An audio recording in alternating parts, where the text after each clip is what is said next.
यही बन गया है कि चार लोग मिलकर के चला रहे हैं, दो बेच रहे हैं और दो खरीद रहे हैं, और उसी में देश में खेती से लेकर के शिक्षा से लेकर के सब कुछ जब आप बेच रहे हैं तो एक समय जो शिक्षा का पूरा बाजार जब होगा, अभी बात हो रही थी, कुछ लोग मध्यम वर्ग के लोग समझ रहे हैं, कुछ लोगों को परेशानी थी कि शायद ये आरक्षण से जो लोग पहले से थोड़ा से कुछ अधिकार में कटौती हो रही है, कुछ उनको कम स्कोप मिल रहा है। कोटा एक शब्द है जिस शब्द को लेकर के लोग कहते थे कि शायद ये अपने आप में पूरे हिंदुस्तान में जातिवाद को बढ़ाने वाला कोई सिस्टम है। मैं ये कहने के लिए आज खड़ा हूं कि कोटा शब्द का आप देख लीजिए, कोटा का मतलब पूरी तरह से बदल गया है। आज कोटा शब्द का मतलब है कोटा फैक्ट्री इस देश के अंदर, और पूरे हिंदुस्तान में शिक्षा के नाम पर अब ये कोचिंग इंडस्ट्री चलेगी, कोचिंग माफिया पनपेगा, और पैसे के बल पर जब शिक्षा हासिल होगी, शिक्षा बिकेगी और खरीदी जाएगी, तो उससे बड़ा इस देश के अंदर कोई आरक्षण, ये भी आरक्षण है। अगर हमारे लिए आरक्षण, दलित गरीबों के लिए, आदिवासियों के लिए, पिछड़ों के लिए आरक्षण अगर हमारा हक है, तो पैसे के बल पर खरीदने का मतलब है कि कुछ मुट्ठी भर एक छोटा हिस्सा समाज में वो पैसे के बल पर अपने आरक्षण और एक तरह से अपना कंट्रोल, अपने वर्चस्व उसको बनाए रखना चाहते हैं। अभी हमने तो देखा जब यूक्रेन में युद्ध शुरू हुआ तो हमें पता चला कि हिंदुस्तान के कितने छात्र फंसे हुए हैं, कितने छात्र सबसे ज्यादा मेडिकल पढ़ने के लिए यूक्रेन जाते हैं, हिंदुस्तान के छात्र।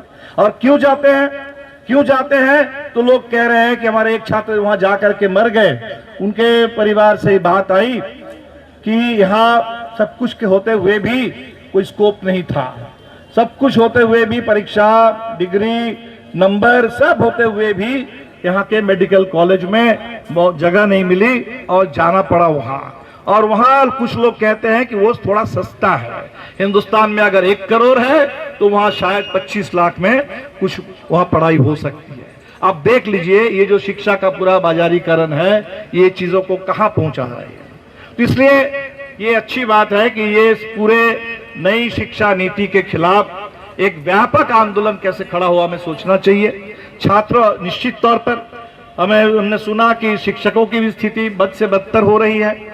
शिक्षकों के लिए भी अब तो वेतन से लेकर के किसी तरह के कोई जॉब सिक्योरिटी और सम्मान नहीं है। शिक्षा नीति में कुछ चीजें घोषित हैं और उसके अघोषित कुछ चीजें हैं।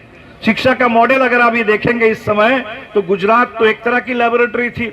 अब थोड़ा कर्नाटका को देखिए, वो आपको बताएगा कि हिंदुस्तान में इस समय नई शिक्षा नीति से किस तरह का माहौल बन रहा है। कर्नाटका में हमने देखा, क्योंकि नई शिक्षा नीति में शायद वो बात नहीं है, लेकिन इसी के साथ साथ वो बातें आ रही है कि यूनिफॉर्म सिविल कोड, और यूनिफॉर्म सिविल कोड और शिक्षा और दोनों को मिला करके जब एक पॉलिसी बनेगी, तब बात ये आ रही है कि मुस्लिम लड़कियां वो हिजाब पहन करके कॉलेज में नहीं आ सकती है। तो शिक्षा का अधिकार उसके सामने दिया गया कि अगर आपको हिजाब अगर पहनना है, हिजाब पसंद है, तो जा करके कोई मुस्लिम इंस्टीट्यूशन में पढ़ो, लेकिन कोई कॉमन इंस्टीट्यूशन में आप नहीं पढ़ सकते।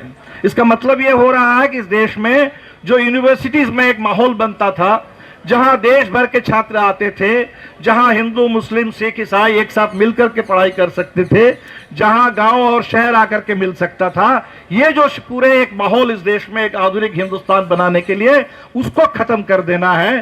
तो वो आपने देखा कर्नाटका का मॉडल जो फैल रहा है। कर्नाटका का दूसरा मॉडल आपने देखा कि खुलेआम शिक्षा प्रतिष्ठान के अंदर बजरंग दल के लिए आर्म्स ट्रेनिंग चल रही है, खुलेआम। तो ये जो मॉडल है वो भी नई शिक्षा नीति का हिस्सा है। नई शिक्षा नीति का ये भी हिस्सा है जो रतनलाल जी को अभी गिरफ्तार किया गया एक ट्वीट के लिए। किसी को भी, किसी शिक्षक को, किसी अध्यापक को एक ट्वीट के लिए, एक फेसबुक पोस्ट के लिए ये जो डर पैदा किया जा रहा है, आतंक का राज थोपा जा रहा है, ताकि कहीं कोई बहस हो ही नहीं, किसी तरह के दूसरी कोई बात ही ना हो। बिल्कुल शिक्षा जो है वो एक तरह से ब्रेन वॉश करने के लिए, जो इस समय पूरे देश में चल रहा है उसका जय जयकार करने के लिए एक शिक्षा का पूरा बाजार चले। इसलिए ये जो नीति है एक तरह का एक त्रिशूल है शिक्षा पर, जिसमें एक तरफ बाजारीकरण है, निजीकरण है, जिससे शिक्षा और महंगी होगी, और महंगी शिक्षा वो हम नहीं ले पाएंगे। तो एक तो शिक्षा का महंगीकरण, बाजारीकरण, निजीकरण। दूसरा उसके साथ हम देख रहे हैं कि शिक्षा का सेंट्रलाइजेशन हो रहा है। आपने भी यहाँ लिख रखा है कि भाई ये सेंट्रलाइजेशन हमें नहीं चाहिए।